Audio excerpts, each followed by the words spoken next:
Bonjour, bienvenue dans la série sur l'électrodynamique classique. Donc, continuons sur le cas de modification de diélectrique en présence d'électrodes maintenues à un potentiel constant. On peut considérer que la modification des propriétés diélectriques, par déplacement des corps diélectriques, par modification de leur susceptibilité, etc., en présence d'électrodes maintenues à un potentiel fixe, s'effectue en deux étapes. Dans la première, on débranche les batteries de sorte que les électrodes gardent une charge constante. Delta ρ égale 0. La variation d'énergie associée à la variation des propriétés diélectriques est alors delta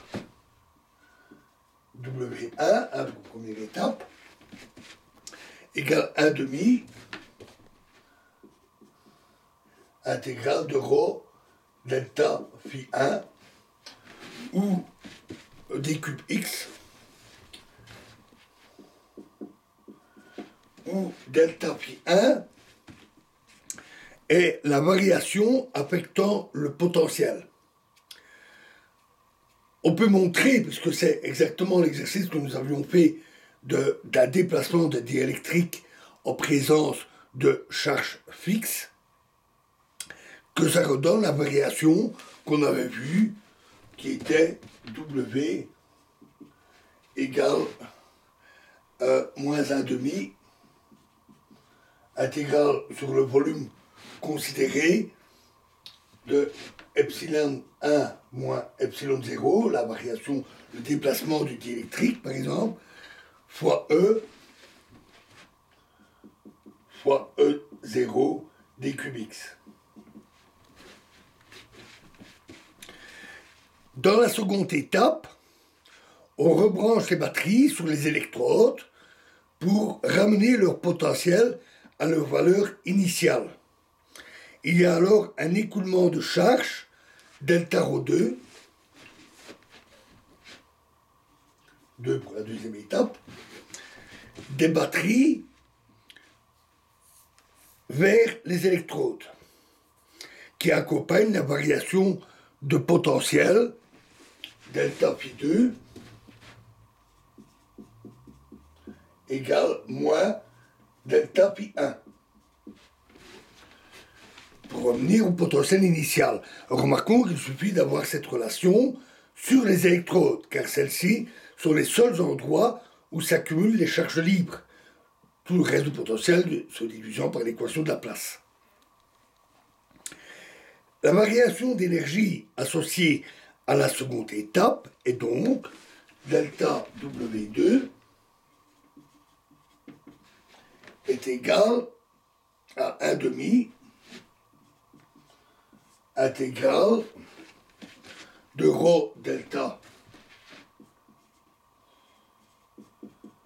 phi 2 plus phi delta ρ2, donc la relation que nous avions vue, d cube x.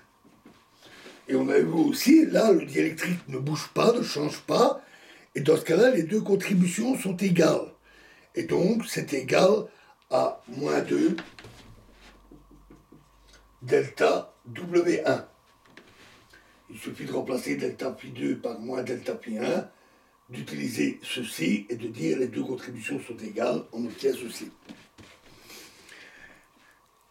On constate dans cette seconde étape que les sources externes provoquent une variation d'énergie inverse de la variation d'énergie liée à la première étape et 2 fois plus importante en valeur. La variation totale d'énergie est donc delta W est égal à moins 1 demi intégrale de ρ delta phi 1 d cube x. Symboliquement, on écrit, puisque les signes sont opposés, on écrit que delta WV égale moins delta WQ. L'indice, ça désigne la grandeur qui est maintenue constante. La variation d'énergie à potentiel constant est l'inverse, l'opposé de la variation d'énergie à charge constante. Si un milieu de constante diélectrique epsilon sur epsilon 0 supérieur à 1 se déplace d'une région de champ dans une région de champ électrique croissant, l'énergie augmente au lieu de diminuer, pour le cas que nous avions vu à charge fixe. Pour un déplacement généralisé dz, la force mécanique agissant sur le diélectrique est alors exactement l'opposé. F zeta est égal à plus, cette fois-ci au lieu de moins, dw sur d zeta à potentiel constant. Donc voilà pour l'énergie sur les diélectriques. On termine ici avec l'électrostatique. Alors dans la prochaine vidéo, nous allons attaquer, ce sera nettement plus court parce que nous avons vu l'essentiel des outils mathématiques. Nous attaquerons la magnétostatique. Nous verrons la loi de Faraday et les champs quasi-statiques. Et comme on attaque un truc complètement différent, nous commencerons par une introduction et les définitions. Je vous remercie.